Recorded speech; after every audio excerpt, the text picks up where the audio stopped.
আসসালামু আলাইকুম everyone, finally silver play button unboxing করেই ফেলাম। ওয়েট আমার সিলভার প্লে বাটন না, এটা অবশ্যই ছিল বিজয় ভাইয়ার। বিজয় ভাই হচ্ছেন একজন কন্টেন্ট ক্রিয়েটর প্লাস হচ্ছেন একজন উনি ইউটিউবারও। তো ওনার সিলভার প্লে বাটন আসছে, তো সেই প্রোগ্রামে আমরা গিয়েছিলাম। এখানে অনেক বড় বড় কন্টেন্ট ক্রিয়েটররা ছিল। বরিশালের অরেঞ্জ ছিল, যাকে সবাই চিনে, এবং তানিশা ছিল, এবং আরো অনেকে ছিল যাদের আপনারা একটু পরপরই দেখতে পাবেন। আপনাদের প্রিয় সব কন্টেন্ট ক্রিয়েটররা এখানে উপস্থিত ছিল। অনেক ক্যামেরা ছিল, মানে মনে হচ্ছিল যে খুবই নিজেকে খুবই সেলিব্রিটি একটা ভাব লাগতেছিল। বাট না, আমি তো কিছু না, কিন্তু যারা ছিল তারা সবাই সেলিব্রিটি ছিল। বরিশালের অনেক নাম করা অনেক বড় বড় কন্টেন্ট ক্রিয়েটর, এবং তারা আমাদের বরিশালের প্রাউড বলা যায়। বরিশালে আবারও একটা প্লে বাটন আনবক্সিং হতে চলেছে, সেটা হলো বিজয় ভাইয়ের। সো কংগ্রাচুলেশন বিজয় ভাইয়া, সবাইকে ধন্যবাদ। 1 লাখ সাবস্ক্রাইবার। আর যারা আজকে এই আয়োজনে উপস্থিত হয়েছেন সবাইকে অসংখ্য ধন্যবাদ। অনেকে অনেক দূর থেকে আসছেন। আসলে আয়োজনটা মূল বিষয় না, আমরা সবাই একত্রিত হয়েছি, কথা হবে, গল্প হবে, আনন্দ হবে। আমার কাছে ভালো লাগতেছে যে আমাদের বরিশালে আরো একটি প্লে বাটন আসতেছে। আমার প্লে বাটন এর জন্য না, বরিশালে আসছে সেই জন্য বেশ ভালো লাগতেছে। তো এখানে আছে অরিন আছে, তারপরে আমাদের বেশ ফেমাস একজন তানিশা আপু, এদিকে আছে নূর, এইদিকে শান্তা আপু আছে, জুনাইদ ইসলাম আপু, এরপরে আরো অনেকে আছে। পিছনে আছে আমাদের আলিফ সোনালী যে ব্লগ আছে, ওখানকার আপু আছে, এবং ভাইয়া ঠিক পিছনে আপনারা দেখতে পারবেন।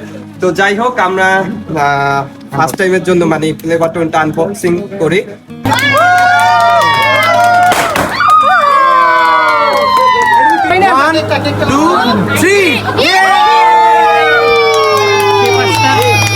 কিন্তু গুরুত্বপূর্ণ।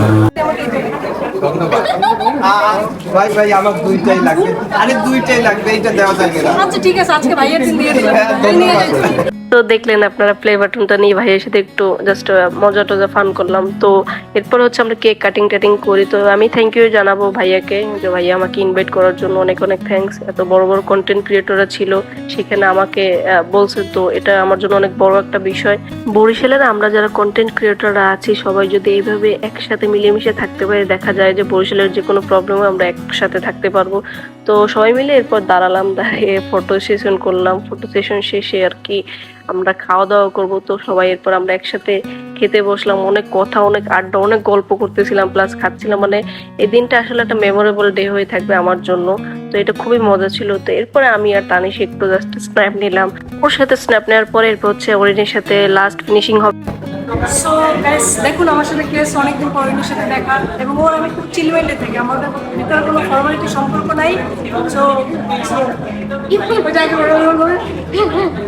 আসলে ওইটার বলবো না। তো খুব ভালো লাগতেছে বিজয় ভাইয়ের অনুষ্ঠানে এসে সাতটা আপনার সাথে দেখা হয়ে গেল, বেশি ভালো লাগতেছে। আর কি বলবো, আমি তো ভিডিও করি না, কি বলবো কিছু নেই। সাবস্ক্রাইব করতে বলবো, ফলো দিতে কিছুই আচ্ছা আমি ভিডিও